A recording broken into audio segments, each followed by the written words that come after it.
ہاں یہ نبی کریم صلی اللہ علیہ وسلم کی محبت میں بیٹھ کر کے محفل سجائے ہوئے ہیں. آپ لوگ پڑھے لکھے ہیں ماشاءاللہ، تربیت یافتہ، حافظ قرآن، عامل قرآن، عالم دین ہیں، تو محفل کا جو تقاضا ہوتا ہے وہ سمجھ رہے ہوں گے. لہٰذا یہ طالب علم آپ سے گزارش کر رہا ہے، عزیزو اللہ کے واسطے تشریف لے آئیں، آگے تشریف لے آئیں. یہ محفل محبوب خلاق دو عالم ہے. شاعر کہتا ہے یہ محفل محبوب خلاق دو عالم ہے، یہاں طریقے سے بیٹھو یہاں ایمان سمجھتا ہے. عزیزو یہ بڑی اچھی مجلس ہے، نورانی مجلس ہے. نحمدہ ونستعینہ ونستغفرہ ونؤمن بہ ونتوکل علیہ ونعوذ باللہ من شرور انفسنا ومن سیئات اعمالنا. من يهده الله فلا مضل له ومن يضلله فلا هادي له ونشهد أن لا إله إلا الله وحده لا شريك له ونشهد أن سيدنا ومولانا محمدا عبده ورسوله صلى الله تعالى عليه وعلى آله وأصحابه أجمعين. أما بعد فأعوذ بالله من الشيطان الرجيم. بسم الله الرحمن الرحيم. وما آتاكم الرسول فخذوه وما نهاكم عنه فانتهوا. وقال تعالى في مقام آخر قل هل يستوي الذين يعلمون والذين لا يعلمون إنما يتذكر أولو الألباب. وقال تعالى في مقام آخر وما قدر الله حق قدره. وقال تعالى في مقام آخر إنما يخشى الله من عباده العلماء. وقال النبي صلى الله تعالى عليه وسلم لا يؤمن أحدكم حتى أكون أحب إليه من والده وولده والناس أجمعين. وقال النبي صلى الله تعالى عليه وسلم في مقام آخر كل أمتي يدخلون الجنة إلا من أبى. قيل ومن يأبى يا رسول الله؟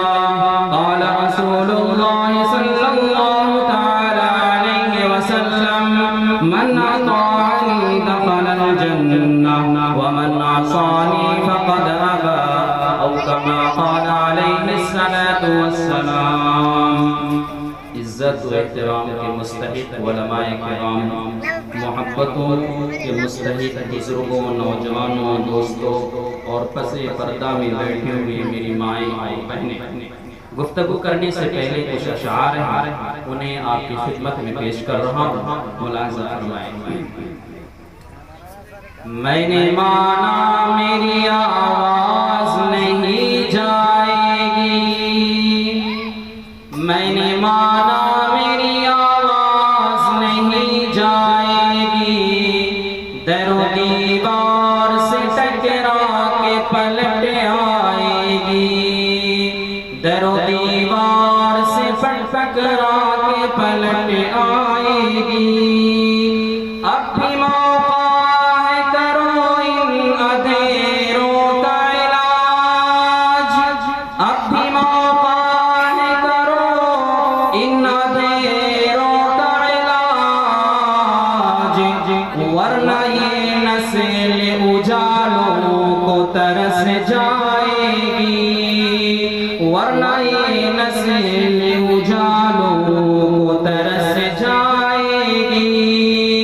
اور زندگی مانگو کسی سے نہ محبت مانگو، تخت مانگو نہ کوئی تاج حکومت مانگو.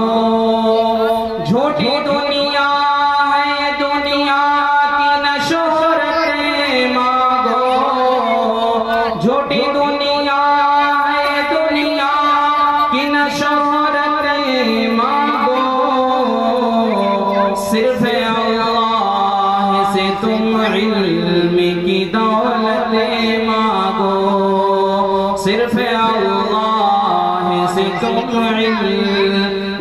دولت مانگو، علم انسان کو انسان بنا دیتا ہے، علم بے مایا کو سلطان بنا دیتا ہے، اور علم سیکھو گے تو تقدیر سنور جائے گی، علم سیکھو گے تو تقدیر سنور جائے گی، زندگی ورنہ اندھیروں میں گزر جائے گی، زندگی ورنہ اندھیروں میں گزر جائے گی۔ میرے عزیز دوستو، توجہ سے سنیں اور دھیان لگا کر سنیں۔ میرے عزیزوں، اس دنیا کے اندر ایک ذہن ہے، میرا اور آپ کا ایک تصور ہے۔ تصور اور ذہن کیا ہے؟ میرا اور آپ کا ذہن یہ ہے کہ دنیا کے اندر اگر کسی کو کوئی مقام مل جائے، دنیا کے اندر اگر کسی کو شہرت مل جائے، دنیا کے اندر اگر کسی کو کوئی عہدہ مل جائے، تو وہ یہ سمجھتا ہے کہ میں کامیاب ہو گیا، وہ یہ سمجھتا ہے کہ ہماری زندگی آسان ہو گئی، وہ یہ سمجھتا ہے کہ ہماری مشکلات دور ہو گئی۔ اگر کسی کو کسی طریقے سے اللہ رب العزت نے کسی کو نرین اولاد پیدا فرما دیے، ایک بیٹے، دو بیٹے، تین بیٹے پیدا فرما دیے، تو انسان یہ سمجھتا ہے کہ میری زندگی کا مقصد پورا ہو گیا اور میں کامیاب ہو گیا، اور یہی پر بس نہیں، اس کا تصور یہ ہوتا ہے، اس کا یہ ذہن ہوتا ہے کہ اگر کل کو میں بوڑھا ہو جاؤں گا، میں لاغر ہو جاؤں گا، میں مجبور ہو جاؤں گا، تو یہ جو میرے بیٹے ہیں مجھے آڑے وقت سے نکال کر باہر لائیں گے، مجھے خوشحالی میں لائیں گے، میرے کام آئیں گے، میرے دکھ درد میں کام آئیں گے۔ نہیں میرے عزیزوں، یہ بالکل ہمارا تصور اور ہمارے ذہن میں جو بات گردش کر رہی ہے، جو گھوم رہی ہے، یہ بالکل غلط ہے، ایسا نہیں ہوگا۔ یہ ہم خواب و خیال میں چل رہے ہیں، غفلت کی چادر اوڑے ہوئے ہیں، لہٰذا میرے عزیزوں ہمیں اور آپ کو غفلت کی چادر کو پھینکنا ہوگا، اسے دور کرنا ہوگا۔ کیوں؟ قرآن میں اللہ رب العزت ارشاد فرما دیتے ہیں، یوم لا ينفع مال ولا بنون الا من اتى اللہ بقلب سلیم۔ اے میرے بندو، اے میری بندیوں، جو تم نے ایک تصور کیا ہے نا، جو تم نے ایک ذہن میں بنا رکھا ہے، ذہن میں یہ بات بٹھا رکھی ہے، یہ جو میرے پاس مال ہے یہ کام آ جائے گا، اسی طریقے سے میں پراپرٹی کا مالک بنا ہوا ہوں، مجھے شہر کے اندر، مجھے سوسائٹی کے اندر ایک مقام ملا ہوا ہے، ایک مرتبہ ملا ہوا ہے، ایک عروج ملا ہوا ہے، ایک بلندی ملی ہوئی ہے، تو میں کامیاب ہو گیا۔ نہیں میرے عزیزوں، یہ بالکل غلط ہے، یہ بالکل غلط ہے، یہ جھوٹ ہے، یہ خواب ہے، کیونکہ قرآن میں اللہ رب العزت ارشاد فرما رہے ہیں، یہ جو تمہارے مال ہیں، یہ جو تمہارے اولاد ہیں، یہ جو تمہارے بیٹے ہیں، یہ جو تمہاری بیٹیاں ہیں، یہ جو تم بنگلے کے مالک بنے ہوئے ہو، یہ جو تمہیں شہرت ملی ہوئی ہے، یہ تمہیں کامیاب نہیں کر سکتے، تمہیں کامیابی کی منزل تک نہیں پہنچا سکتے۔ تو ربا آخر کون سی ایسی چیز ہے جو کامیابی تک پہنچا سکتی ہے، جو منزل تک پہنچا سکتی ہے؟ قرآن میں ارشاد ہوتا ہے، الا من اتى اللہ بقلب سلیم، وہی انسان کامیاب ہوگا، وہی انسان فلاح کو پائے گا، وہی انسان بلندی کو پہنچے گا، وہی انسان ثریا کی بلندی تک پہنچے گا، وہی انسان کو مقام ملے گا جس کا دل درست ہوگا، جس کا دل بالکل ٹھیک ٹھاک ہوگا، جس کے دل میں اللہ کی معرفت ہوگی، جس کے دل میں نبی کی معرفت ہوگی، جس کے دل میں حامل قرآن کی معرفت ہوگی، جس کے دل میں قرآن کی معرفت ہوگی، جس کے دل میں صحابہ کی معرفت ہوگی، جس کے دل میں غریب بیواؤں مسکینوں کی محبت ہوگی، جس کے دل میں پڑوسیوں کی محبت ہوگی، جس کے دل میں اپنے ایک دوسرے بھائیوں کے ساتھ اخوت کے ساتھ بھائی چارگی کے ساتھ ملتا ہوگا، وہی انسان کامیاب ہوگا۔ اور جس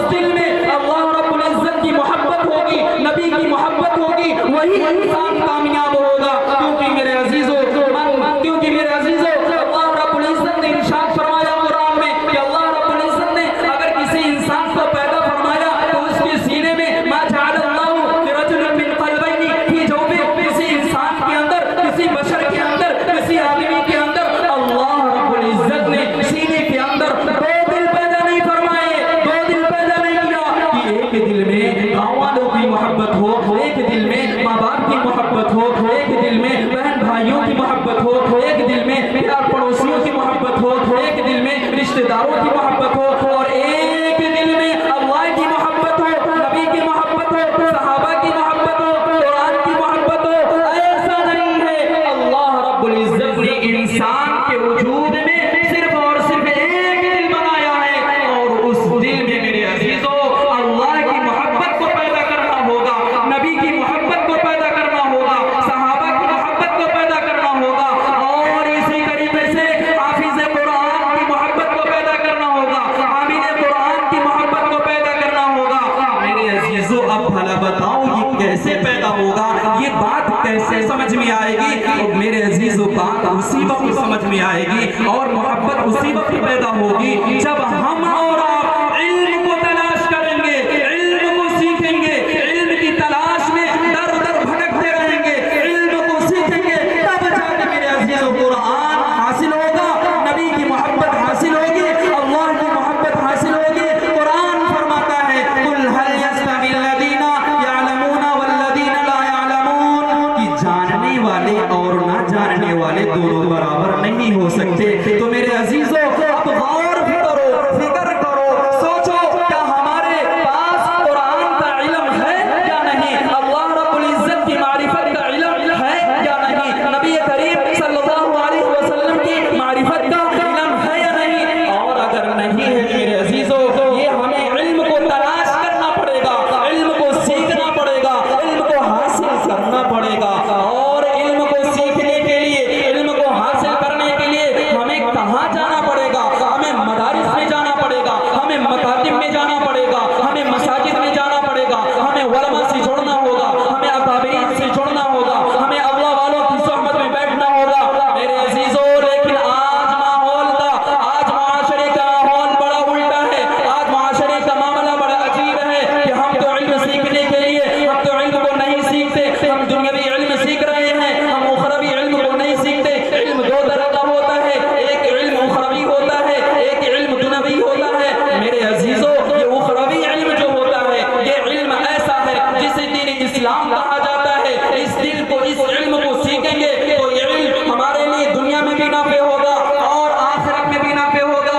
اور جو دنیاوی علم ہے یہ ایسا علم ہے کہ یہ صرف اور صرف میرے عزیزوں صرف دنیا میں کام آئے گا، دنیا ہی میں صرف ہمیں بلندی مل سکتی ہے، اس کے علاوہ وہ ہمارے آخرت میں کام آنے والا نہیں ہے. تو لہٰذا میرے عزیزوں ہمیں دین کو سیکھنے کی ضرورت ہے، علم دین کو حاصل کرنے کی ضرورت ہے. نبی کریم صلی اللہ علیہ وسلم کی ایک حدیث اور سنتے جاؤ اور اپنے سینوں میں بٹھاتے جاؤ، کانوں سے سنیے اور دل کے کانوں سے بھی سنیے اور عزم مصمم یہاں سے کریے. اللہ کے نبی صلی اللہ علیہ وسلم نے کسی ڈاکٹر کے بارے میں، کسی انجینئر کے بارے میں، کسی پروفیسر کے بارے میں، کسی پائلٹ کے بارے میں، کسی اور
لیا ہو. تاریخ میں کہیں یہ بات نہیں ملتی. میرے عزیزوں یہیں پر بس نہیں ہوتا بلکہ حضرت فاطمہ الزہرا رضی اللہ تعالی عنہا کا انتقال ہو رہا ہے. بڑا عجیب واقعہ ہے. آپ انتقال فرما جاتی ہیں اور اپنے خادم انتقال ہونے سے پہلے اپنی خادمہ کو بلاتی ہیں اور کہتی ہیں کہ اے خادمہ حضرت علی جب آ جائے نا تو ان سے یہ کہنا کہ میرا جنازہ رات کو اٹھانا, میرا جنازہ رات کو لے کر جانا قبرستان. تو حضرت فاطمہ الزہرا رضی اللہ تعالی عنہا کی یہ تمام باتیں ان کی خادمہ حضرت علی رضی اللہ تعالی عنہ کو بتاتی ہیں اور کہتی ہیں کہ اے شیر خدا, اے داماد رسول صلی اللہ علیہ وسلم, حضرت فاطمہ الزہرا نے جاتے وقت یہ کہا تھا, یہ میسج دیا تھا, یہ پیغام دیا تھا, میری مائیں اور بہنیں ضرور سنیں, توجہ سے سنیں. وہ خاتمہ کہتی ہے کہ فاطمہ الزہرا نے کہا تھا کہ میرا جنازہ رات کو اٹھنا چاہیے, رات کو میرا جنازہ لے کر جانا. حضرت علی رضی اللہ تعالیٰ عنہ نے کہا ارے ایسی بات کیوں کہتی ہیں, میں تو بہت ایک بڑا جمع ایک جمگٹ تیار کروں گا, میں اعلان کروں گا, بڑی شان شوقت کے ساتھ لے کر جاؤں گا. لیکن میرے عزیزوں وہیں پر وہ خاتمہ کہتی ہیں حضرت علی ذرا آگے بھی کی بات سنیے. تو حضرت علی رضی اللہ تعالیٰ عنہ کہتے ہیں ضرور بتلائیں.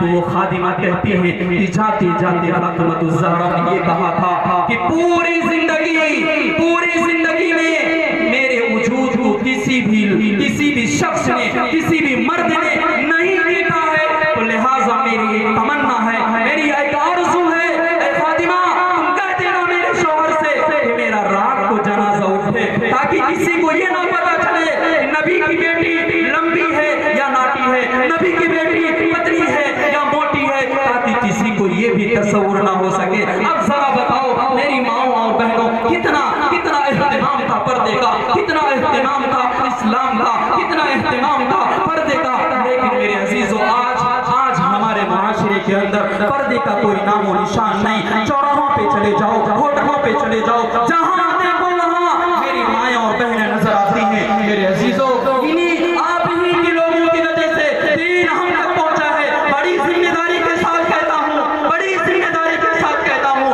حضرت اسماء رضی اللہ تعالیٰ عنہا جب غار میں نبی کریم صلی اللہ علیہ وسلم آرام فرما رہے تھے, علماء نے لکھا ہے کہ اگر ابو جہل نے جب پوچھا تھا اور اگر حضرت اسماء بتا دیتی تو وہیں پر ایمان کا خاتمہ ہو جاتا. لہٰذا میری مائیں اور بہنیں اب